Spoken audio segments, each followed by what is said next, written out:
Il direttore di Coldiretti Veneto, Tino Arosio, è intervenuto su temi relativi all'attualità. Sentiamo cosa ha detto ai nostri microfoni. Preoccupazione e danno sono due sentimenti che oggi il nostro settore, i nostri agriturismi, ma anche le nostre imprese, da quelle vitivinicole a quelle lattiero-caseare, stanno vivendo.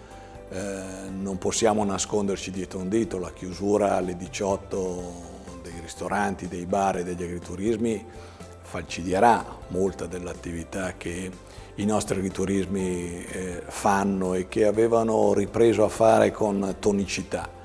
Così come non possiamo dimenticare che bar, oreca in genere, ristorazioni in genere appunto consumano molto prodotto locale, pensiamo al vino, pensiamo ai salumi, pensiamo alla carne, insomma ecco, venendo meno tutto ciò evidentemente ci saranno delle conseguenze. Noi ci auguriamo che queste conseguenze possano essere contenute, che possano servire queste misure, e su questo ci sono tanti dubbi, e nello stesso tempo che possano essere ristorate le perdite.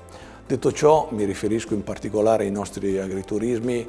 La situazione è quella tipica di gente che si ritira sulle maniche anziché protestare o imprecare.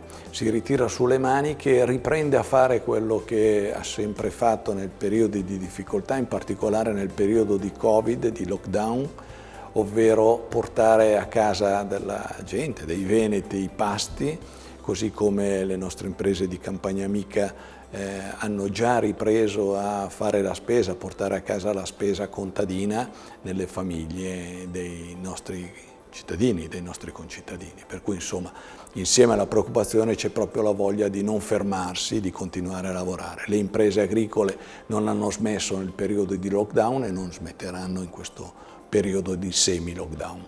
Oltre alla necessità di curarsi, c'è la necessità di alimentarsi, e quindi la filiera agricola e la filiera agroalimentare non ha mai interrotto la sua attività, la propria attività.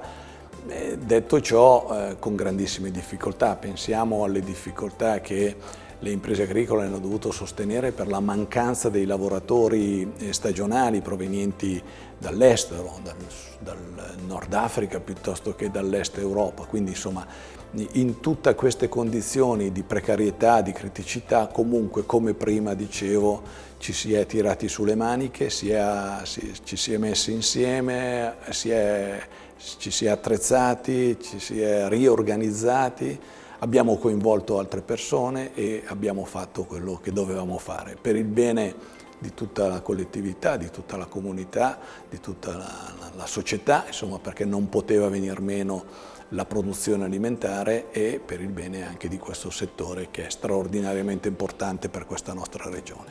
Ci auguriamo che il Covid possa essere combattuto come stiamo combattendolo e la battaglia possa essere vinta. Io credo che non possiamo immaginare di non poter riprendere queste manifestazioni, queste relazioni che pur andate avanti a distanza non hanno evidentemente lo spessore e l'incisività che ha una rapportazione personale, insomma, tra operatori, per cui tutto è rinviato. Quest'anno si è fatto quello che si è potuto fare, anche noi nel piccolo abbiamo mantenuto però qualche apertura, qualche fatto, abbiamo realizzato qualche fatto da questo punto di vista, soprattutto nel settore vitivinicolo, mettendo sempre a distanza, sempre in videoconferenza, insieme alcuni nostri produttori delle principali denominazioni venete dei vini, insieme a buyer degli Stati Uniti, dell'Inghilterra, soprattutto dell'Est Europa. Per cui insomma abbiamo proseguito, la vita non si è fermata, c'è bisogno di produrre, c'è bisogno di vendere, c'è bisogno di promuoversi pur nelle difficoltà attuali.